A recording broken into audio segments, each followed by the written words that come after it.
and the role the U.S. government can play. Ladies and gentlemen, join me to welcome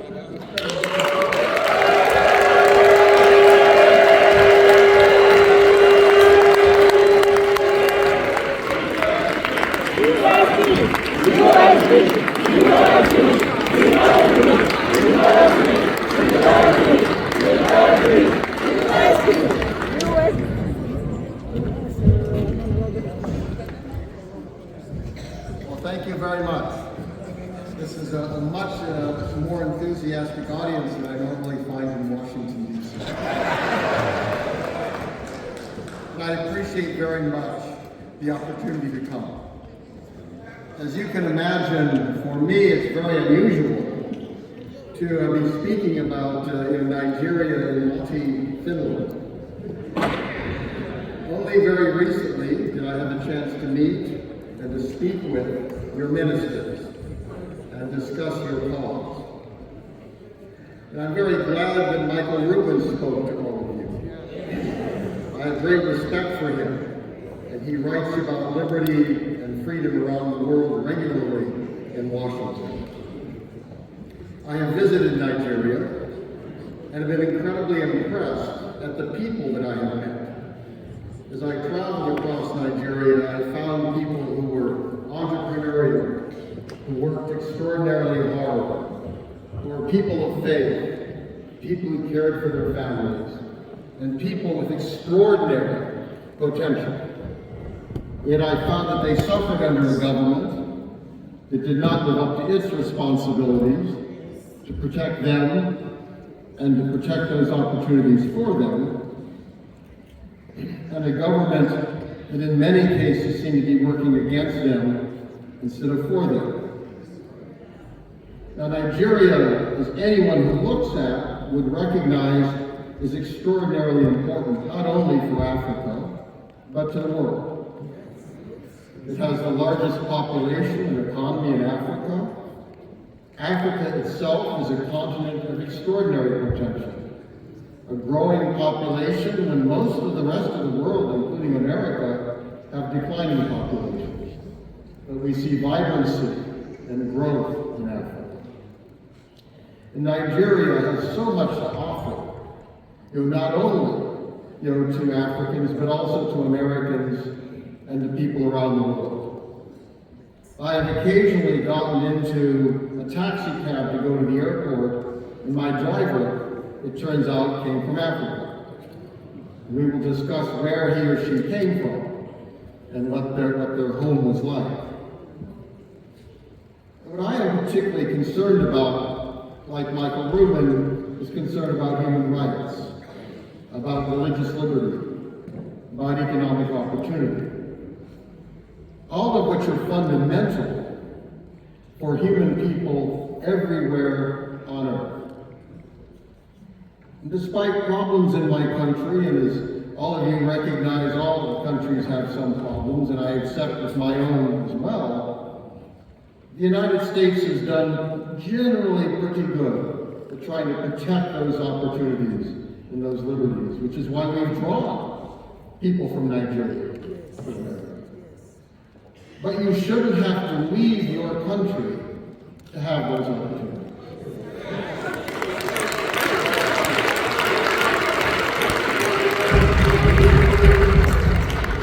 To me, that is the great tragedy that we see in Nigeria today, and for Biafrans, is the belief that to be fully protected and have full opportunity, that they must leave and go somewhere else. Now, you are enriching countries around the world. And that, I think, is wonderful, bringing knowledge of Nigeria, of Biafra, of Africa, to Finland, to Europe, and to America. But again, you shouldn't feel you have to leave your homes to do so. And that is something which other people, other countries around the world should support you as you demand that those opportunities be protected. And we all know the problems that have occurred in Nigeria. I don't have to go through them, you have lived them. In terms of internal conflict and violence, of misrule and dictatorship, of corruption, political misbehavior, even of the current government. But the problems, unfortunately, there was great hope when the dictatorship ended. But if one looks at Africa and looks at Nigeria today, one sees it getting worse, not better. And that is wrong. And that is a threat to you all. It's a threat to your families back in Nigeria, and it's a threat to everyone who lives in Biafra.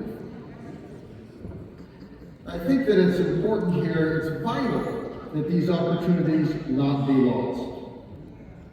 An area that I care especially about is religious liberty, and I write about that an awful lot. And that's an area that I have great concern in what I see in Nigeria today. That again, there's a long history here, which I don't need to tell you because you have lived it. But it's recognized by some in America, and I think this is an important issue to address the new administration on. Because Donald Trump does care about religious liberty. It's an issue during his first term that he was concerned about. He received very strong support from many religious people in America. And this is the kind of issue that you can use to talk to the incoming administration about the importance of liberty in Nigeria, and also in that context then raise the cause of Biafra. That is not something which many people write about. Michael Rubin was an exception. But this is an issue that you can use to educate Americans. The U.S. Commission on International Religious Freedom, which is an independent body that studies religious issues around the world, told us last year that freedom conditions in Nigeria remain extremely poor. Violence across Nigeria impacted freedom of religion or belief as the government failed to prevent attacks against faith-based organizations and worshipers, with some accusing it of actually fomenting those attacks. So this is recognized. This is recognized in Washington. And of course, these kinds of attacks harm all Nigerians, everywhere in the country. But the attacks have been particularly focused on Christians. And that is something, again, that can be brought to the attention of the U.S. government. That this is a way to raise your cause. The challenge, I have to tell you, is today in Washington, every interest group and everyone is lined up hoping to get the attention of the new president who comes into office. So this will not be easy. So it's very important to find causes that this president and those around him care about. And I think that is going to be the biggest challenge for you all. It was obvious the Biden administration was not particularly concerned about these issues. Unfortunately, I wish it had been. I personally, in my institute, try to stay nonpartisan. We want to speak to anyone who we can in Washington about policy and engage anyone who's willing to talk to us. But looking at the record of the Biden administration, it was far too willing to deal with the established government and seem unconcerned about fundamental liberties like religious liberty, and was prepared to dismiss attacks on Christians throughout the country as being part of rural disputes and climate change and other things. But in fact, we can understand the deep roots of religion that those attacks reflected, and the fact that there were virulent terrorist groups active in Nigeria, where at times the government and government security forces have seemed as willing to attack the citizens of Nigeria as to protect them from those terrorist threats. So this, I think, is an important issue to bring forward. It's also important to address the Trump administration that is trying to think about future friends in Africa. That Biafra would be a friend of America.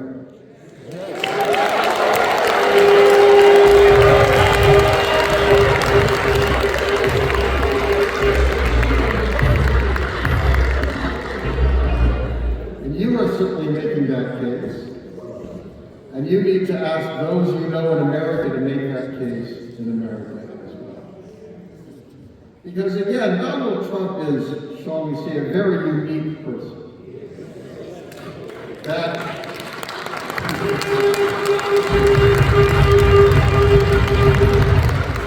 That's not always perhaps to America's benefit, but I think in this case, it's actually very useful. Because Donald Trump is willing to break with the status quo.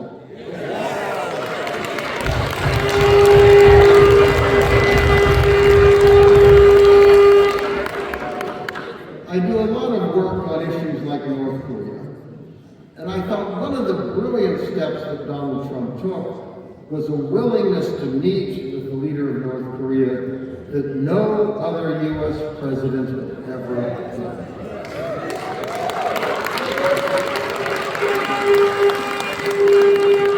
So that is something that you can appeal to him on, that perhaps he could meet with the leader of the office.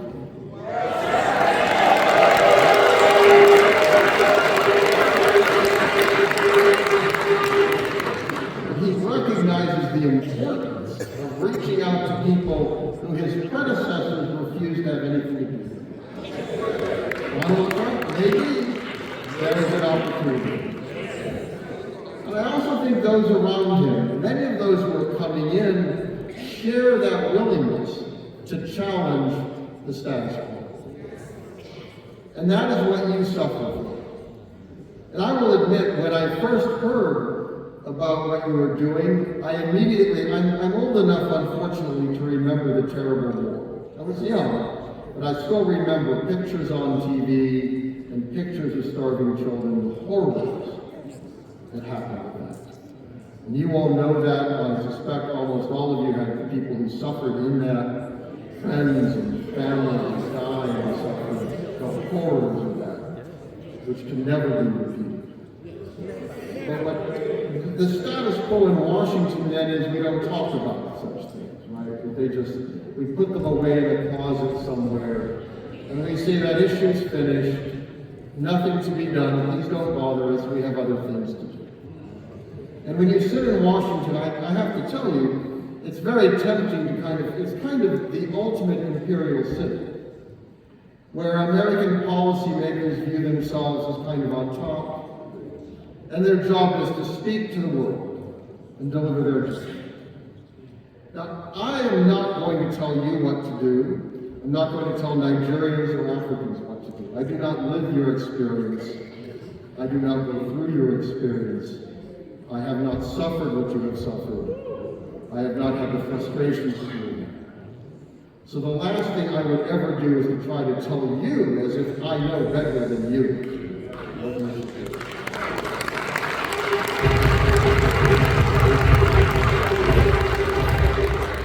But I want to encourage you to speak out, because you can carry the message forward. And that message needs to go to Washington, D.C. And that message needs to go to the White House when there's a new president. It needs to go to the Congress. Now the U.S. Senate will be controlled by Republicans as well.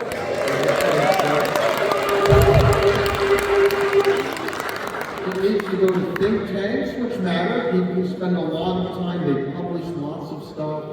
You know, they spend a lot of time thinking in theory, in meeting, but they need to hear your message, because today it's not a message that anyone really wants to talk about. But I think if you can get attention of the president, get attention of other leaders, this is an opportunity. And I want to encourage all of you, you have a cause that is just. A cause that is important. It is a cause that is compelling. And I think to nestle that within the larger argument. You know, this is an administration, current one, where the president only now, as he is about a month and a half away from leaving office, decided to visit Africa. But apparently he looked at a map one day and said, oh, I guess I wasn't there.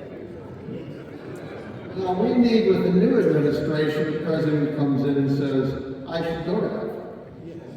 I need to look at Africa. I need to understand Africa. And a good place for him to start is Nigeria.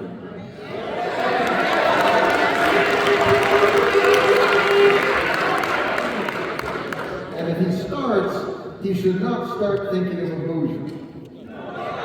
We should start thinking about the people of Nigeria, wherever they live, and understanding how that government in Abuja and its security forces are not serving the people of Nigeria. Because the ultimate responsibility of any government is to protect your safety, is to protect your opportunities, to protect your freedom to worship and to live and to speak, and to protect a democratic future where you can choose your leaders freely and live in a free and democratic society. And that's not being done today by the government in Abuja. And Nigeria could lead Africa, but as I indicated, it looks like it's going in the wrong way. Well, if Free Biafra could lead Nigeria.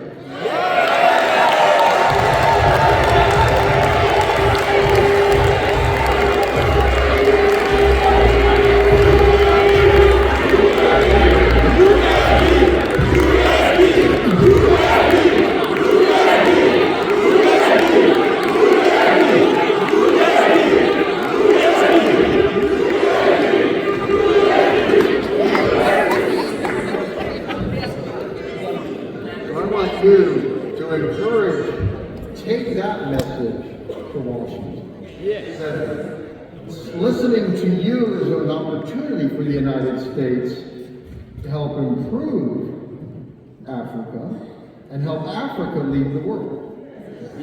Because as I indicated, again, you look around the world, virtually every country is shrinking. I mean, one can look at Europe and much of Europe could theoretically disappear.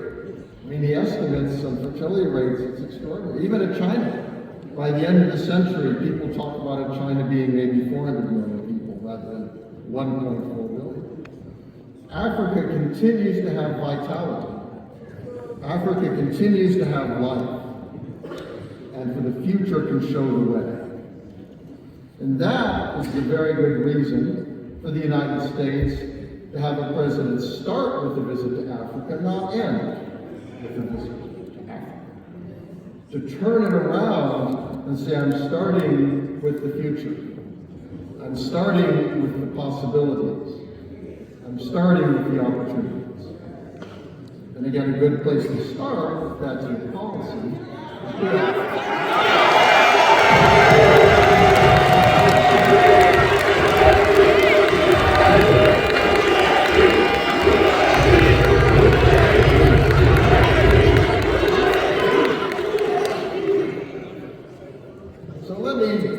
as I indicated, I'm not going to tell you what to do. But it looks to me like you know what to do.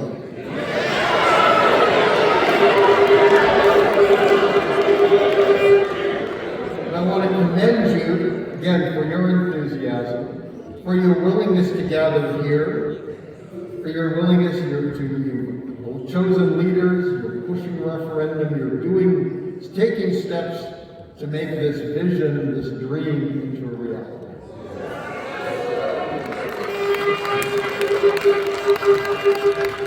And I just want to encourage you on that journey. This is your journey, not mine. Not my journey. Not an America's journey. Unfortunately, the United States has pushed a lot of people on journeys that didn't work out. But if you start on the journey and you are making the journey happen, then you can come to America and say, help us.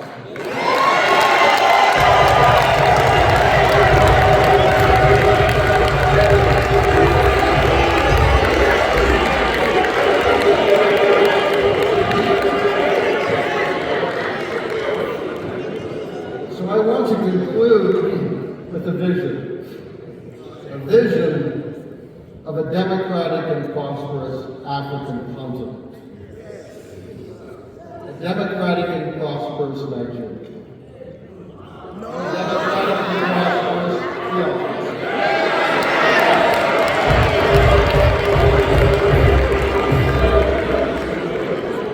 This is up to you to turn that kind of vision into a reality.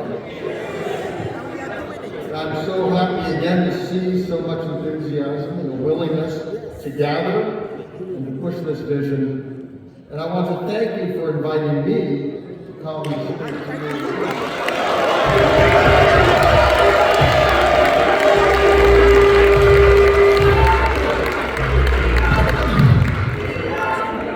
Because I have to tell you, as someone who's been involved in American politics for a very long time, and has grown a little tired and a little cynical about American politics, I find this energizing, and for me to go back to America.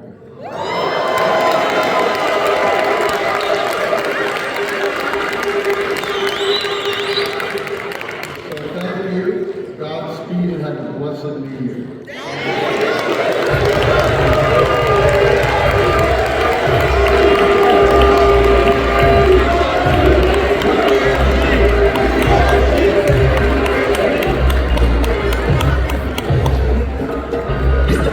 Yeah, that was a surprise. They said that we could not make it. We are not going to reach anywhere. They have the weapons, they have the power, they can do anything, and you can't use it, you can't even use their